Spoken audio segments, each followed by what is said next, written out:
Hello and welcome back to Rev Real Estate School. I'm your host, Michael Montgomery, and today we're talking about what to do if you don't have an SOI. So oftentimes in real estate, we hear this concept of the SOI being extremely important. And yes, it absolutely is. But there's an issue here. What happens if we don't have an SOI or we don't think we have an SOI? How do we go about building this, and what can we do as agents in order to grow this side of our business, since it's extremely important? That's what we're going to discuss today. So first off, when it comes to our SOI, one of the main questions that comes up is, what do I do if I don't have an SOI? I understand the importance of calling my SOI and staying in touch with them, but what do I do if I don't have one? And if you're a newer agent, oftentimes we have this limiting belief that everybody out there already knows a realtor. And yes, for the most part, most people out there do know a realtor. But here's the interesting thing.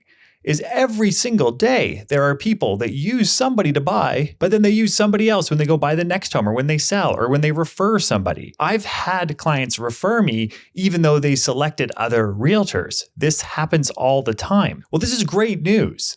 It means it's less about who we know right now. Who we know right at this very minute is less important than our ability to go out there and create new relationships. So if you keep that in mind, that it's less about who you know right now and more about your ability to go out there and create relationships, you're going to be in a much better position. But this then begs the question of, how do we go about doing this? How do we go about growing our relationships and our SOI? Well, one of the main concepts that we have to keep in mind, and in fact, if we do keep this in mind throughout our real estate career, we're going to be extremely successful. Very, very successful. And this is a concept that is lost a lot of times on people that are going through their real estate career. And it's this concept of luck. And we think that luck unto itself is just pure chance. And there is an element of that. However, it's not always the case that luck is just chance. Instead, what we need to do as agents without SOIs is we have to increase the chances of being lucky. And that is actually a lot easier to do than we think.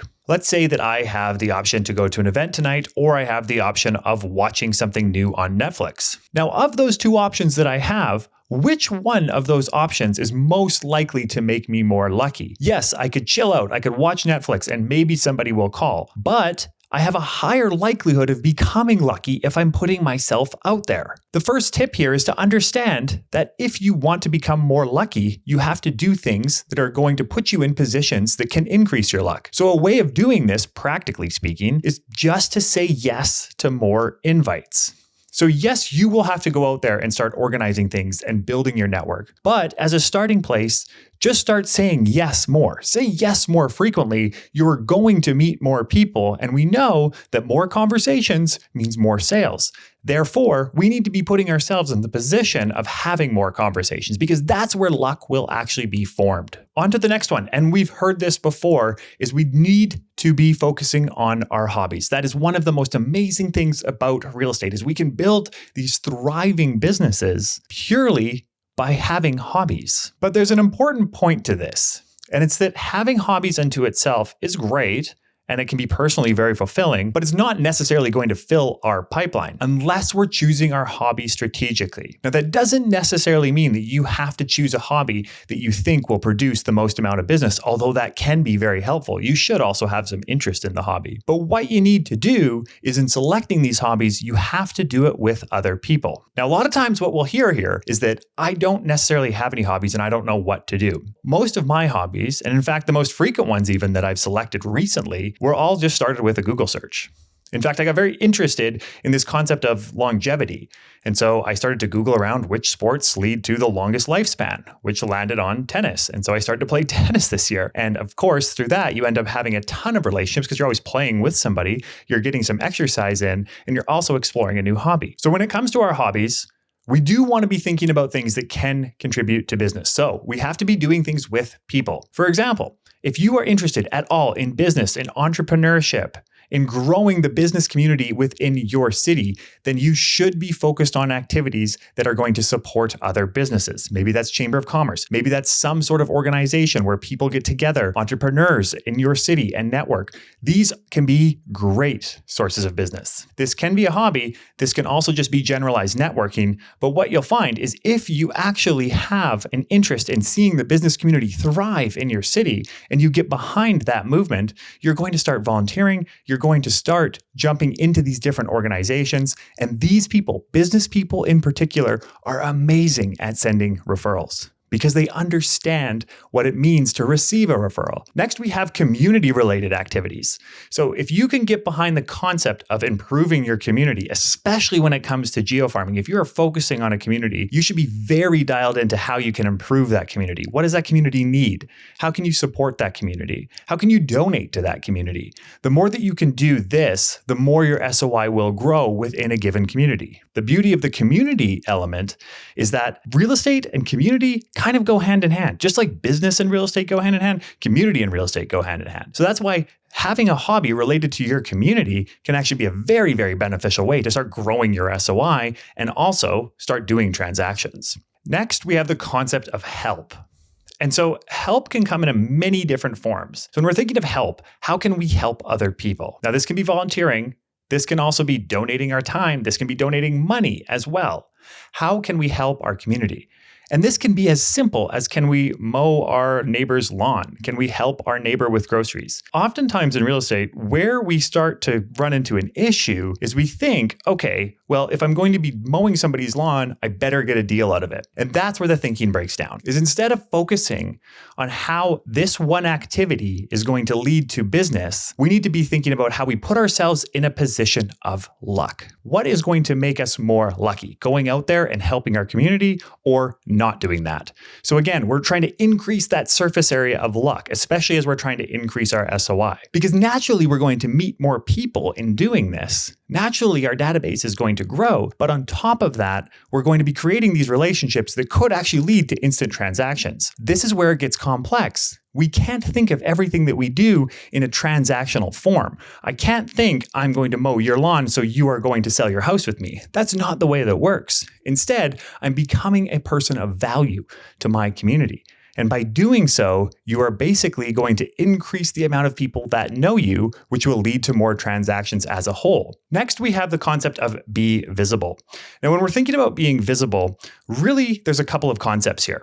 And it comes down to A, leaving the house, and B, being visible online. So let's talk about the first one. We've already discussed this in many ways, but we have to be willing to leave the house. We have to be willing to have conversations. If you're starting your career and you don't have an SOI, it can be uncomfortable, but that's okay. Over time, this comfort level will increase as you become more comfortable talking to people. Now, another thing is when we're going out there and talking with people, we should have an understanding of what's going on in the market. So if I know what's going on in the market and somebody asks me that question, I'm going to feel a lot more confident in my ability to answer that if I've actually researched it.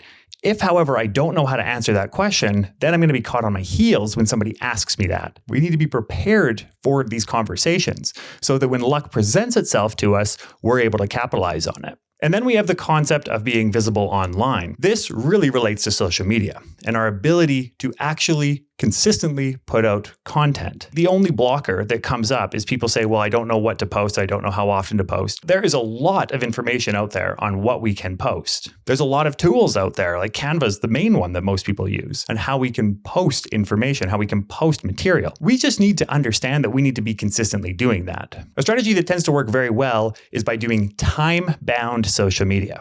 So instead of saying that I am going to go create 5 posts today, that 5 posts could take me 10 minutes. It could take me 10 hours. So instead, I do time bound. Say half an hour for social media today, half an hour for social media tomorrow. And so what these time bounds do is they do 2 things. They actually create a constraint. And when we constrain our time, we actually become oftentimes more creative because we know we have half an hour to do this, so we better do it within that period of time. Now, the other nice thing about this is at the end of the day, we've all had these days where we're just like, what did I accomplish today? When we do time-bound social media, we basically have a time. We have a set time frame that we are going to approach social media. And then once that time is done, we can check that off our list. Now, on the topic of social media, extremely important. I think we all know the value of video, but it's amazing what just short market updates and tips can do. Just by posting this on social media, we're getting a ton of people that are viewing it. We're increasing our ability to communicate. We're increasing our confidence in our ability to have these conversations. So if I'm explaining by way of video what's going on in the market, that's going to make me so much better at explaining that to somebody when I cross paths with them at a grocery store. So oftentimes we think of creating this content on video as just this standalone content. And hey, if I don't get a lead from my market update video, then it was a waste of time. But that's not the case. The more you do these, the better you're going to be at communicating, and the stronger your conversion rate's going to be with people. So instead of just thinking of video as, hey, this is a great way to get out there, which it definitely is, it's also just overall improving our performance as real estate agents. And finally, on the topic of social media, we have to understand the concept of taking social media and actually making it social. So this means we are not focusing so much on liking content and reacting to content. We're actually creating thoughtful comments. We're taking something that we see somebody's post, and then we are DMing them, or we're sending them a handwritten card, even better. Now, oftentimes, this is actually where I find out if somebody got married, if somebody had a kid, if somebody got a new puppy, or something along those lines, graduated, got a new job. You're going to find that out on social media. From there is then where I start to create handwritten cards, or I send baby gifts. That all comes from what I see on social media. I'm not just going to like that, I'm actually going to send them something. What we have to start thinking about is how can we take social media and actually make it social? How can we take it off of social media and turn this into one-on-one communication? And so that doesn't necessarily mean that we just want to avoid liking things. Yes, that's okay, that's fine, but it's not nearly as impactful as a thoughtful comment, a DM, a handwritten card, or sending them something of value. So start to think about social media beyond just the walls of social media, and your business will expand. Finally, talk to busy agents. Talk to busy agents. Stay on busy agents' good side. Ask what you can do, and do not think of getting anything in return. Because if you are new and you don't have an SOI, or even if you aren't necessarily new and you're trying to grow your SOI, the more we talk to these people who have larger sphere of influence businesses, they are going to have leads and deals that they just cannot service. If we're the agent that's basically just looking for leads from them, if that's the approach we're taking, they're probably going to sense that, and there's a good chance that they may not feel as comfortable providing you with those leads. But if we're offering to do things for them free of charge, more than anything, it's a learning opportunity. We don't tend to value learning enough. If I was back to my first year in real estate and I could follow around a top producer every day, I would do that in a heartbeat, because you can learn so much through osmosis. But on top of that, you're building a relationship. That agent is getting to know you and is going to feel a lot more comfortable sending their quality leads your way as well. So ultimately, when it comes to not having an SOI, we need to think about what is going to increase our luck. What's going to increase the surface area of luck? So what sort of activities can I be doing that's going to increase the chances of me connecting with people? Because again, it's not about who you know, it's about your ability to form new connections. And even seasoned agents who are thinking, hey, I got a great database. I got 400 people in my database. They refer me, I'm good to go. Well, we shouldn't be so confident about that, because over time, these people may disappear. They're going to have friends. They're going to have family members that get their real estate license. And so they'll start to disappear from our database.